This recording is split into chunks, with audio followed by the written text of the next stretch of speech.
இயேசு கிறிஸ்துவின் பரிசுத்த நாமத்தில் உங்கள் ஒவ்வொருவரையும் அன்போடு வாழ்த்துகின்றேன். பிரியமான தெய்வ பிள்ளைகளே,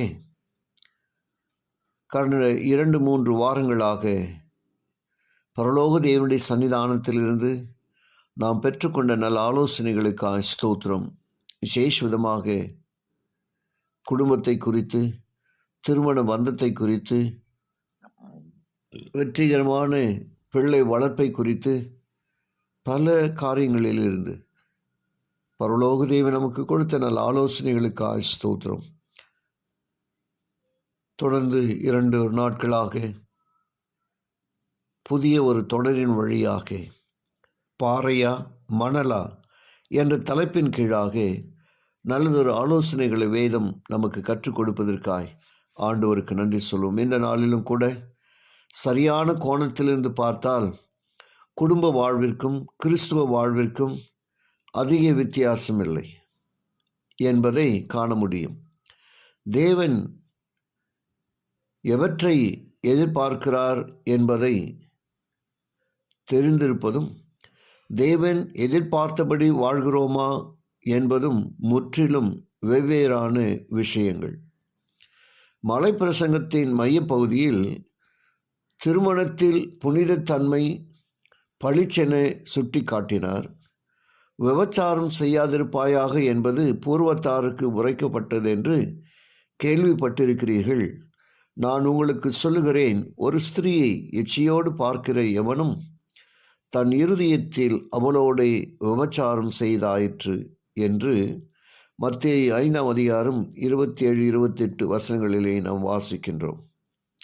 இந்த வாக்கியங்களின் நோக்கம் பற்றி வசனம் 32 மேலும் விவரமாக நமக்கு கற்றுக் கொடுக்கிறது.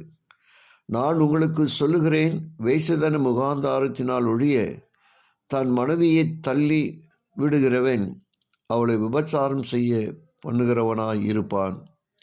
அப்படி தள்ளிவிடப்பட்டவள் விவாகம் பண்ணுகிறவனும் விபச்சாரம் செய்கிறவனாயிருப்பான் என்று ஒரு எச்சரிப்பை கிறிஸ்து நம்மோடு கூட பகிர்ந்து கொடுப்பதை வேதம் கற்றுக் கொடுக்கிறது.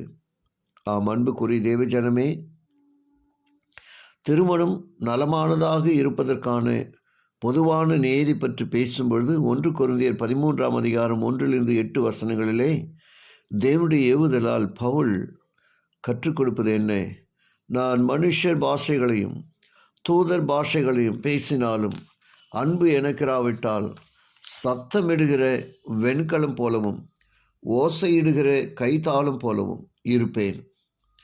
நான் தீர்க்கதரிசன வரத்து உடையவனாயிருந்து சகல ரகசியங்களையும் சகல அறிவையும் அறிந்தாலும் மலைகளை பெயர்க்கத்தக்கதாக சகல விசுவாசம் உள்ளவனாயிருந்தாலும் அன்பு எனக்கிராவிட்டால் நான் ஒன்றுமில்லை.